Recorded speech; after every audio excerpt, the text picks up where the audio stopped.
Histoire d'Apocalypse, le retour de Jésus-Christ après la grande tribulation. C'est la 11e partie de l'histoire d'Apocalypse présentée par le pasteur Gaby Jean-Pierre. Jésus-Christ viendra après la grande tribulation selon plusieurs textes que nous allons revu avec vous tous. D'après Apocalypse 13, verset 5, a dit, il lui fut donné une gueule pour proférer des paroles arrogantes et insultantes contre Dieu. Elle a reçu le droit d'exécuter son autorité pendant 42 mois.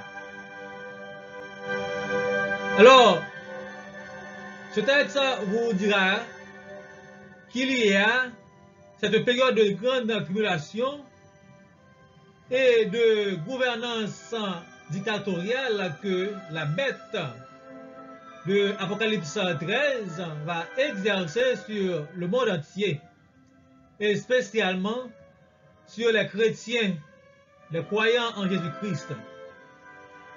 Apocalypse 13, verset 7 a dit, il lui fut même permis de faire la guerre au sein du peuple, aux membres du peuple saint et de les vaincre. Les membres du peuple saint, ce sont les chrétiens que la bête a été donné le pouvoir de combattre, d'écraser, de briser, de tuer, en fait, de tribuler.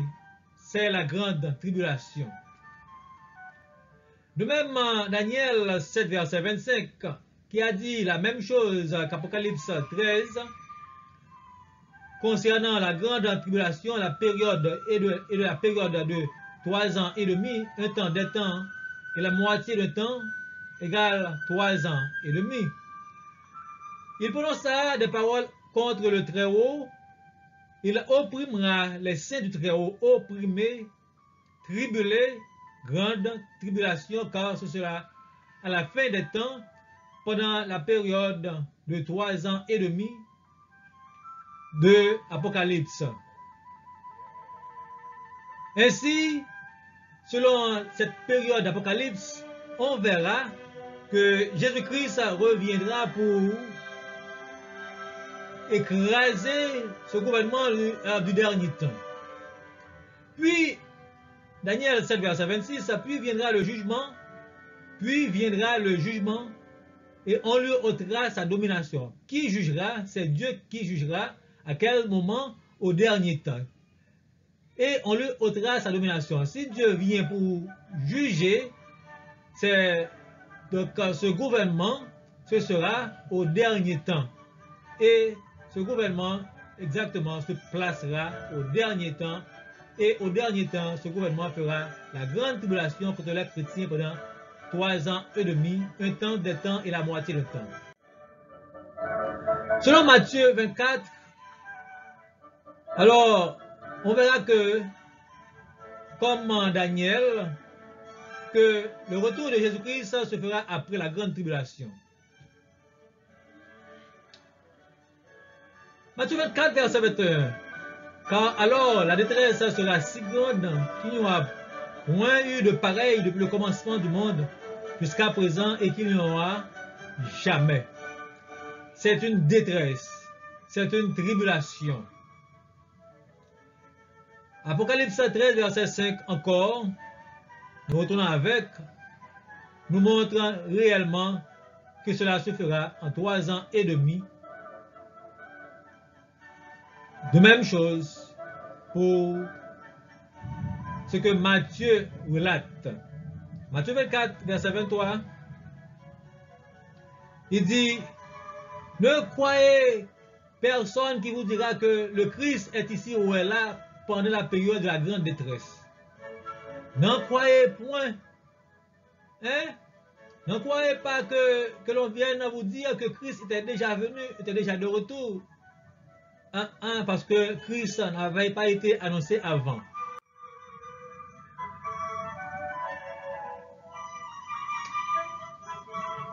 Car, comme l'éclair part de l'Orient et se montre jusqu'en Occident, ainsi sera l'avènement du Fils de l'homme. Cet avènement ne sera pas en cachette, ni en secret, mais tout œil verra cet avènement.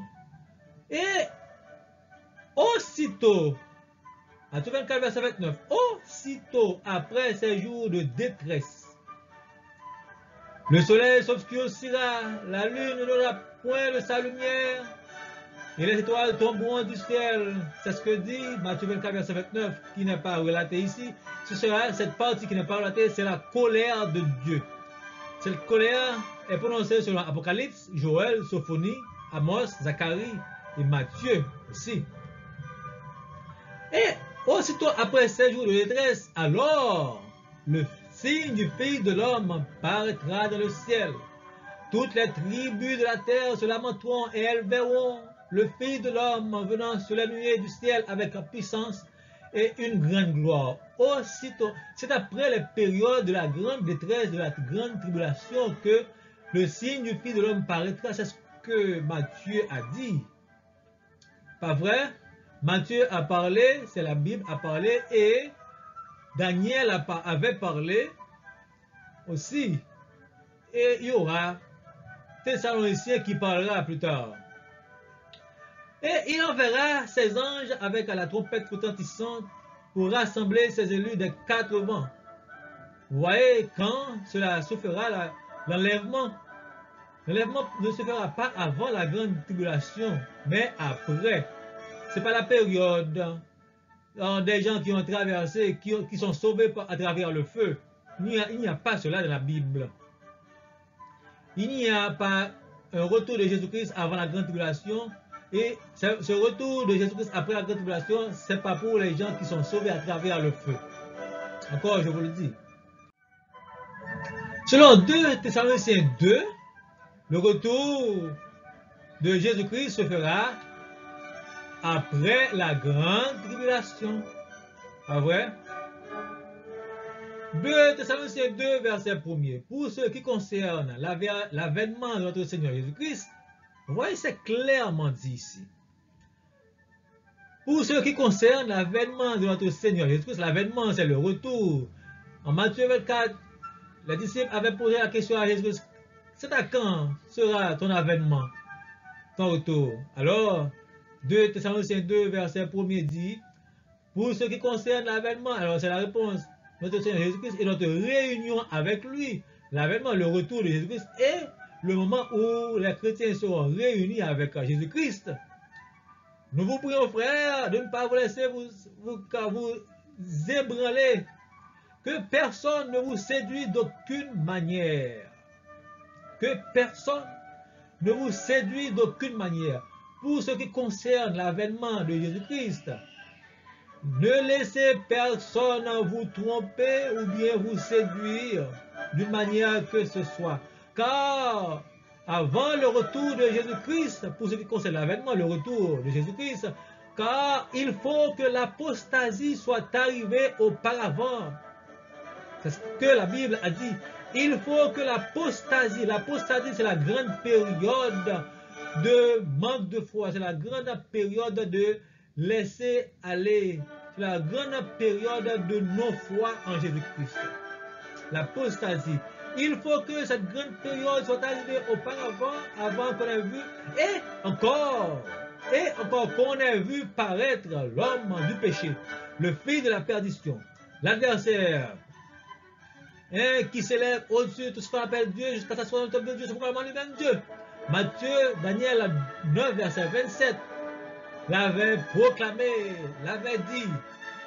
Pour ce qui concerne l'avènement, de notre Seigneur Jésus-Christ, et bien que personne ne vous dise rien autre que l'avènement se fera après l'apostasie et après que l'homme qui viendra avec les périodes de 7 ans de gouvernance sur terre, selon Daniel, et pendant ses gouvernances, la période de gouvernance de 7 ans sera divisée en 2 parties, une période de 3 ans et demi, une autre période de 3 ans et demi.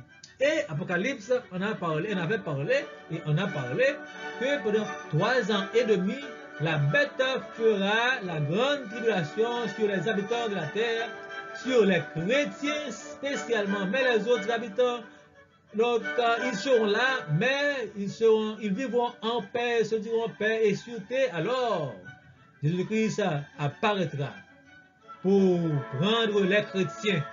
Mais prendre les chrétiens, c'est après la période d'apostasie, c'est après que l'adversaire, l'homme du péché, la bête de l'Apocalypse vienne pour faire la grande tribulation. Mais pas avant, jamais la Bible n'avait dit avant cela, Jésus-Christ retournera.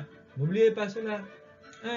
Alors, oubliez surtout ce que vos pères vous ont dit, mais regardez bien ce que la Bible a dit, ce que les textes bibliques ont dit.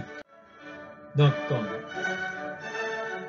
2 Thessaloniciens, de retour de Jésus-Christ après la grande tribulation. Après le mystère de l'iniquité, car le mystère de l'iniquité agit déjà. Il faut seulement que celui qui le retient encore ait disparu. Alors les gens ont pris ce verset pour dire que celui qui le retient encore est disparu, ce sera le Saint-Esprit qui disparaîtra. Où est-ce que cela est écrit? Ou bien quel autre texte qui nous explique que le Saint-Esprit disparaîtra un jour, avant le retour de Jésus-Christ? Quel autre texte a dit cela? Ce texte-là n'a rien dit concernant. Celui qui le retient, qu'est-ce qui nous suggère que celui qui le retient signifie le Saint-Esprit? Oh my Lord. Je ne sais pas comment on peut arriver à... Moi, dans les écoles bibliques, on dit cela, on ne dit pas cela pour moi, mais on dit cela pour eux, car ce n'est pas écrit. Cela ne signifie pas cela. Et aucun autre texte n'avait suggéré cela, n'avait dit cela. Ce qui veut dire, moi, on a étudié beaucoup de textes qui disent la même chose concernant le retour de Jésus-Christ après la grande tribulation. Mais pour ce texte, celui qui le retient encore est disparu. Le Saint-Esprit ne disparaîtra pas. D'ailleurs, on ne voit même pas le Saint-Esprit, comment il disparaîtrait. Peut-être qu'on le sent, on dit qu'il disparaîtrait si on ne le sent plus. Mais comment ne sentirait-on pas le Saint-Esprit de Dieu pendant la période de la grande tribulation? Regardez, comment les chrétiens, la période de la grande tribulation, en Apocalypse 13, ils disaient, gardez la foi, que celui qui frappe par l'épée périra par l'épée, et c'est là la persévérance des saints. Ceci se fera que par le pouvoir de cet esprit qui habite dans ces gens qui subiront la période de la grande tribulation. Ce qui veut dire, ils auront le Saint-Esprit sur eux, en eux. Donc, le Saint-Esprit ne disparaîtra pas. Et ils auront la force de combattre, de résister. C'est par le Saint-Esprit qu'on peut combattre et résister. Sinon, on s'en laissera aller, et on acceptera de faire ce que la bête nous demandera de faire pendant la période de la grande tribulation. C'est-à-dire la période de la grande tribulation, Apocalypse 13 l'a annoncé déjà. Et on a vu comment on ne peut pas acheter, on doit avoir une marque sur le front ou sur la main droite, et puis on doit adorer la statue de la bête. C'est tout ce qui se fera. Celui qui résiste doit avoir le Saint-Esprit de Dieu. Et puis, ça n'a été dit aucune part que le Saint-Esprit de Dieu disparaîtra. Celui qui le retient encore est disparu. Cela peut suggérer de préférence à l'Empire romain, car l'Empire romain qui existait pendant le véhiculement de ce texte, de 2 Thessaloniciens 2, verset 7, alors l'Empire romain devait disparaître pour faire place à un autre et grand empire, grand royaume, et après ce grand royaume qui était connu jusqu'à présent, et après ce grand royaume, alors là, l'Empire romain reviendra. Mais pour que alors le mystère de l'iniquité apparaît, celui qui doit mettre la grande tribulation apparaisse, alors là, il faut que l'Empire romain disparaisse d'abord. C'est une suggestion parce que, encore une fois de plus, ce que je dis là n'a aucun rapport avec un texte biblique, mais c'est une suggestion qu'on n'a pas besoin d'avoir comme appui. Mais quand même, ce n'est pas le Saint-Esprit que cela signifie, car c'est impossible d'être réel. C'est pas possible. C'est pas possible parce que tout simplement, c'est pas écrit.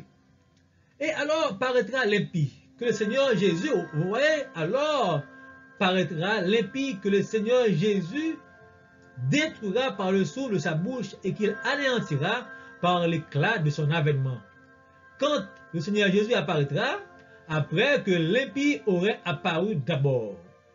2 Thessaloniciens 2, verset 8, verset 7 et verset 8, suivi par verset 8.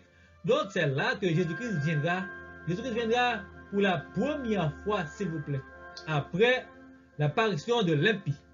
Pas vrai? Pas avant. L'apparition de l'impie se fera par la puissance de Satan, selon 2 Thessaloniciens 2, verset 9, et selon Apocalypse aussi, Apocalypse 13, on voyait que l'apparition de la bête qui est l'impie ici, donc c'était fait par la puissance de Satan, ce qui est dit ici encore, par la puissance de Satan, avec toutes sortes de miracles, de signes et de prodiges mensongers.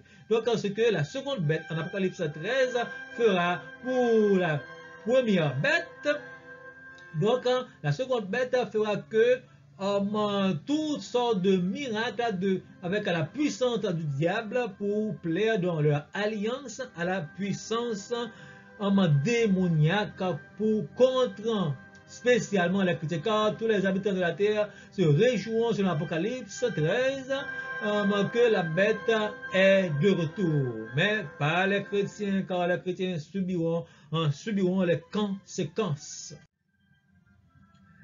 À son retour, Jésus viendra prendre les élus et faire la guerre. Deux choses Jésus-Christ viendra faire selon l'histoire d'Apocalypse du pasteur Gébi Jean-Pierre. Deux choses Jésus-Christ viendra faire. Prendre les chrétiens et faire la guerre. Ne vous donnez à vous qui êtes affligés du repos avec accord lorsque le Seigneur Jésus-Christ apparaîtra du ciel avec les anges de sa puissance. Vous voyez? Avec les anges de sa puissance.